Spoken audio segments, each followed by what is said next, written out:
고백하겠습니다. 주의 사랑을, 주의 선하심,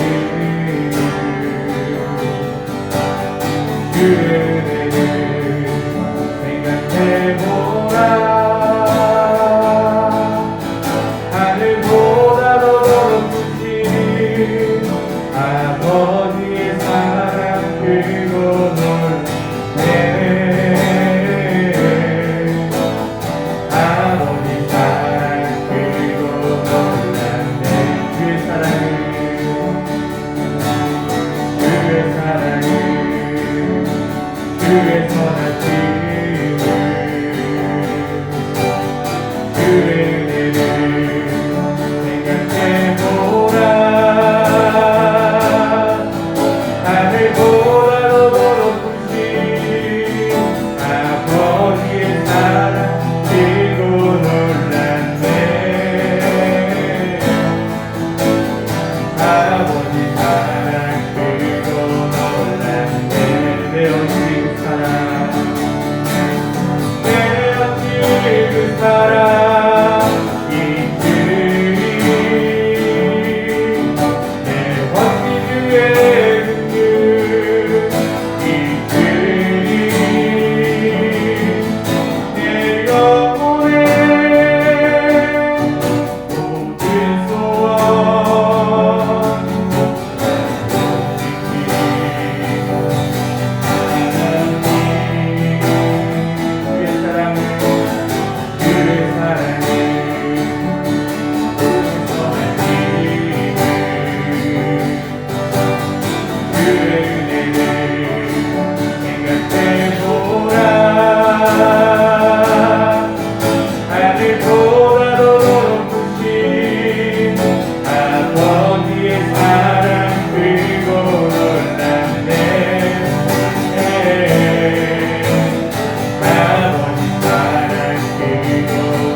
우리 이 시간 나눔 인내 우리 함께 같이 고백하며 나누길 소망합니다.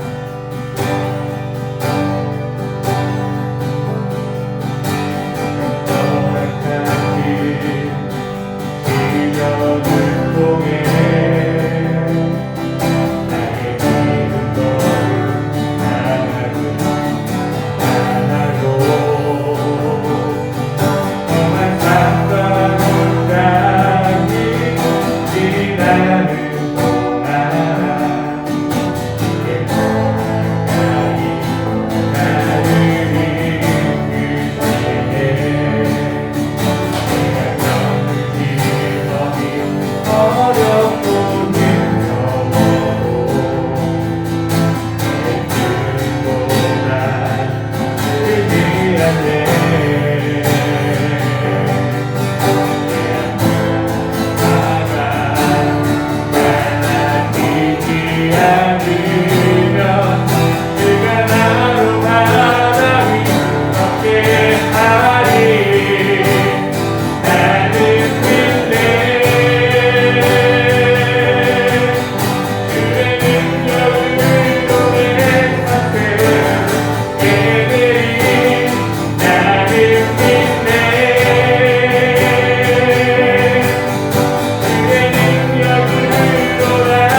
한 절씩 교독하면서 듣도록 하겠습니다. 여호와여, 어느 때까지니까 나를 영원히 잊으시나이까? 주의 얼굴을 나에게서 어느 때까지 숨기시겠나이까? 영원히 돌아와 의지하기를 어느 때까지 의지하며 사랑하기를 어느 때까지. 여호와 내 하나님이여, 나를 생각하사 응답하시고 나의 눈을 밝히소서. 두렵건대 내가 사망의 잠을 잘까 하오며 나의 원수가 이르기를 내가 그를 인자하다 하오며 내가 흔들린 이에 나의 대적들이 기뻐할까 하나이다. 나는 오직 주의 사랑을 의지하였사오니 나의 마음은 주의 구원을 기뻐하리이다. 내가 여호와를 찬송하리니 이는 주께서 내게 은덕을 베푸심이로다. 아멘. 오늘 이 시간 함께 나눌 말씀은 두려움 속에서 우리가 바라보아야 할 세 가지입니다. 두려움 속에서 우리가 바라보아야 할 세 가지. 또 다른 말로 하면 두려움 속에서 우리가 붙들어야 할 세 가지이기도 하며 두려움 속에서도 우리가 의지해야 할 세 가지이기도 합니다. 먼저 시편 13편 1절부터 4절까지는 두려움에 관해서 우리에게 말해주고 있습니다. 먼저는 어떠한 두려움이냐? 바로 불확실함에서 오는 두려움을 말하고 있습니다. 나의 고난이 언제 끝날지 모르는 불확실함에서 오는 두려움입니다. 또한 지금 내가 올바른 길로 가고 있는지, 내가 맞는 길을 가고 있는지, 내가 지금 이 길을 정말로 맞게 잘 가고 있는지 알지 못함 속에서 오는 두려움입니다. 마치 어두운 토로 속을 걸어가고 있는데 그 끝이 어딘지도 모르고 걸어가고 있는 두려움입니다. 정말로 끝은 있기는 하는 것일까? 내가 정말로 이렇게 가는 것이 올바른 것일까? 어느 하나 시원한 대답을 알지 못하기에 오는 두려움입니다. 우리는 이러한 두려움 속에서 살아가고 있습니다. 우리는 하나님께 항상 묻습니다. 하지만 하나님은 언제나 명확하게 대답해 주시지 않습니다. 하나님, 이 고난, 이 어려움 언제 끝납니까? 도대체 언제 끝나게 됩니까? 이게 진짜로 맞기는 한 겁니까? 라고 하나님께 부르시지만 하나님께서는 우리에게 명확하게 예스와 노를 해주시지 않을 때가 있다는 것입니다. 그래서 우리는 너무나도 지칠 때가 있습니다. 오늘 시편 속 다윗 또한 마찬가지입니다. 여호와여, 어느 때까지니까 나를 영원히 잊으시니까 주의 얼굴을 나에게서 어느 때까지 숨기시겠나이까? 나의 영혼이 번민하고 종일토록 마음에 근심하기를 어느 때까지 하오며 내 원수가 나를 치며 자랑하기를 어느 때까지 하리이까? 그리고 또 한 가지의 두려움이 있습니다. 그것은 바로 상실에 대한 두려움입니다. 나의 것을 잃어버림에 대한 두려움입니다. 내가 그동안 쌓아왔던 모든 것이 무너지게 될까봐 오는 두려움을 말하는 것입니다. 또한 나의 것들을 모두 빼앗겨 버릴 것만 같은 두려움입니다. 불확실함 속에서 나의 모든 것을 잃어버리지 않을까라는 두려움입니다.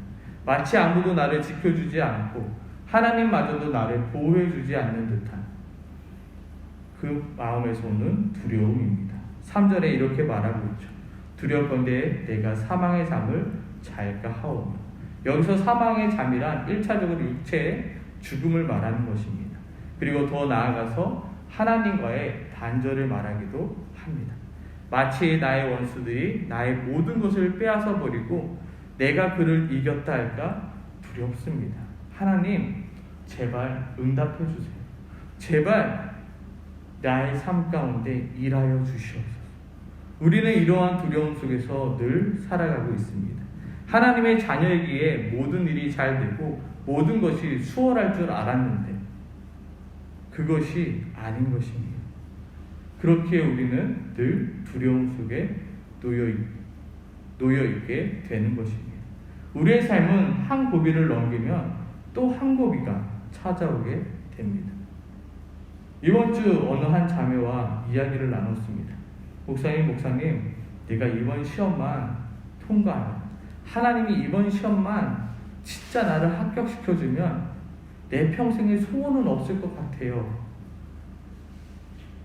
자매에게 말했죠. 이 시험 말고도 또 다른 어려움이 참으로 많아요. 근데 목사님 아니에요. 이것만 넘으면 내가 살 것 같아요.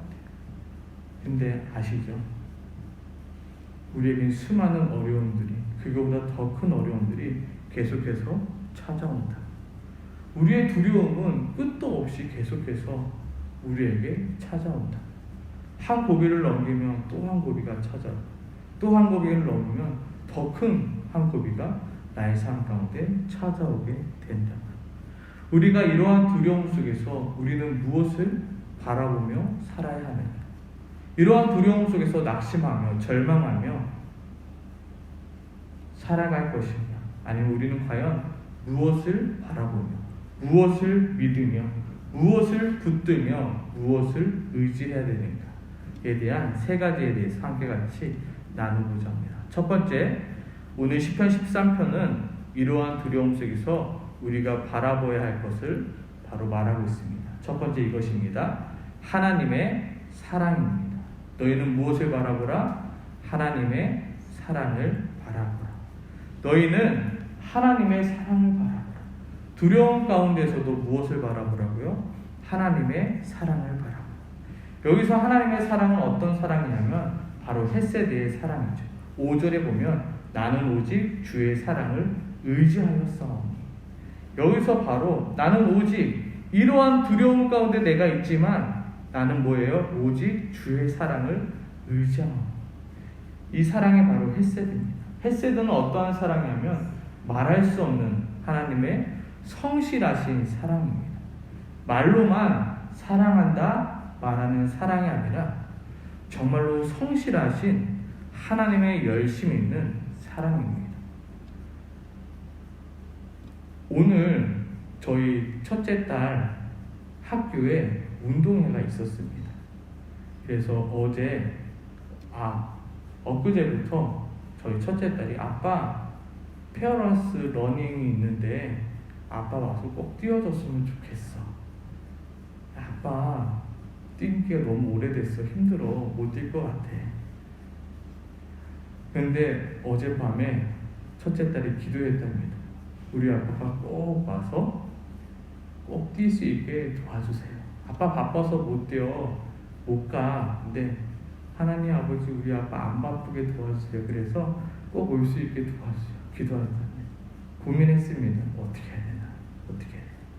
그래서 그 부학부모 달리기 시간을 보니까 11시더라고요. 그래서 그래. 그때 딱 맞춰서 가자. 못 뛰면 어쩔 수 없고. 근데 웬걸요? 딱 갔는데 뛰는 시간이 된 겁니다. 어떻게 했을까요? 정말 오랜만에 전력 질주를 하였습니다. 1등으로 뛰고 있었어요. 근데 다 못 뛰겠더라고요. 그래서 참 그게 우리 아이한테 1등 메달을 주고 싶어서 정말 열심히 뛰었는데 인종의 벽은 넘을 수가 없더라고요. 이 유럽 사람들의 이 킹 키를 이길 수는 없더라고요. 하여튼 사랑을 말하는 거죠. 말로만 하는 사랑이 아니라 성실하신 하나님의 사랑. 그 사랑의 최고봉이 무엇이었나요? 말씀이 육신으로 이 땅에 오신 예수 그리스도, 그리고 그 예수 그리스도를 십자가에 내어주시는 하나님의 사랑. 내가 이 사랑을 바라보라는 겁니다. 하나님의 성실하신 그 사랑을 바라보라는 겁니다. 두려움 속에서 내가 바라보아야 될 것이 있는데 하나님의 그 크신 사랑을 바라보라는 것입니다. 나를 위하여 독생자까지 아낌없이 주신 하나님이신데, 나를 위하여 그 모든 것을 아낌없이 주시는 하나님이신데, 그 하나님을 오늘 바라보라 다윗은 우리에게 말하고 있습니다. 하나님이 너를 위하여 독생자까지도 아끼지 아니하셨는데 하나님이 너를 버리시겠느냐? 하나님이 너를 모른 척 하시겠느냐? 하나님이 너를 가만히 두시겠느냐? 불안해하지 마라. 두려워하지 마라. 조급해하지 마라. 너는 하나님의 변치 않는 사랑을 믿음으로 기다려라. 너는 하나님의 신실하신 사랑을 믿고 기다려라. 너는 하나님의 성실하신 사랑을 믿고 기다리라. 제가 짠 하고 나타났을 때 저희 첫째 딸의 아이의 표정이 너무 밝더라고요. 제 손을 꼭 잡고 저를 떨어지지 않더라고요. 아빠 고마워 와줘서. 그 한마디가 참 너무 좋더라고요. 하나님의 성실하신 사랑이라는 것입니다. 나의 두려움 가운데 끝이 보이지 않는 두려움 속에서도 내가 바라보아야 될 것은 바로 변하지 않는 성실하신 그 하나님의 사랑이십니다. 아멘이십니까? 아멘. 두 번째, 오늘 시편 13편은 우리들에게 말하고 있습니다. 무엇을 바라보라? 하나님의 승리를 바라보라. 무엇을 바라보라고요? 하나님의 승리를 바라보라. 하나님의 승리를 믿으라고요. 하나님의 승리를 확신하라고요. 두려움 속에서도 너희는 오직 하나님의 승리를 바라보라 말하고 있는 것입니다. 우리가 믿는 하나님은 우리를 사랑하시는 하나님뿐 아니라 전능하신 하나님이십니다. 제가 오늘 이것을 못 지켰어요. 하윤이는 아빠가 1등을 할 줄 알았는데 1등을 못했거든요. 하지만 우리 하나님은 승리하시는 하나님이세요. 나를 위하여 승리하시는 하나님이세요. 왜요? 하나님은 전능하신 하나님이시며 불가능한 것이 전혀 없으신 하나님이시며 온 세상을 창조하시고 지금도 온 세상을 다스리시는 하나님이시기 때문입니다. 우리는 구약을 통해 우리의 하나님이 어떠한 하나님이신지 이미 보았습니다. 하나님은 이스라엘 백성들을 위하여 홍해를 가르셨습니다. 만나와 메추라기를 이스라엘 백성들에게 주셨습니다. 구름기둥과 불기둥으로 그들을 인도하셨습니다. 그리고 어떻게 하셨나요? 태양까지 멈추시는 하나님이심을 보여주셨습니다. 하지만 우리는 두려움에 우리의 믿음이 흔들리게 됩니다. 앞이 보이지 않고 아무것도 확신함이 없고 불확실함과 모든 것을 잃어버릴 것만 같은 두려움 속에서 우리의 믿음이 흔들립니다. 결과를 뻔히 알고 있지만 그 두려움이 우리의 두 눈을 가리게 됩니다. 그때마다 오늘 13편은 하나님의 승리를 바라보라 선포하고 있습니다. 5절 하반부죠. 나의 마음은 주의 구원을 기뻐하리이다. 여기서 구원이라는 단어가 바로 승리의 단어입니다. 바로 이 구원이라는 뜻 가운데 승리라는 뜻도 함께 포함하고 있습니다. 너는 주님의 그 승리를 기뻐하라. 주가 반드시 승리하실 것을 너는 기뻐하라. 하나님께서 너를 반드시 건지시고 하나님께서 너를 반드시 도와주실 것을 너희가 믿음으로 너희는 승리하라. 예수님은 십자가에 못 박혀 죽으셨습니다. 예수님의 제자들은 모두 절망합니다. 그리고 뿔뿔이 흩어져 고향으로 내려갑니다. 분명히 예수님께서는 그들에게 3일 뒤에 부활하실 것을 말씀하셨지만 주는 그리스도시요 살아계신 하나님이십니다라고 고백했던 베드로조차도 두려움 속에 고향으로 내려가 버리고 말았습니다. 마치 그들에게 그 3일이라는 시간은 끝을 알 수 없는 시간이었고 모든 것을 잃어버릴 것만 같은 시간이었습니다. 그러나 예수님은 어떻게 해요? 약속대로 3일 만에 부활하셨습니다. 하나님은 우리에게 승리를 약속해 주셨습니다. 그리고 그 약속을 반드시 이루시는 하나님이심을 우리가 믿는 것입니다. 아무것도 보이지 않는 두려움, 확신과 믿음조차도 흔들리는 두려움 속에서 우리가 바라봐야 될 것은 바로 하나님의 승리이심을 오늘 성경은 말하고 있습니다. 전능하신 하나님이 반드시 승리한다. 불가능한 것이 없으신 하나님이 반드시 승리한다. 나는 승리의 하나님만 바라보며 기다린다.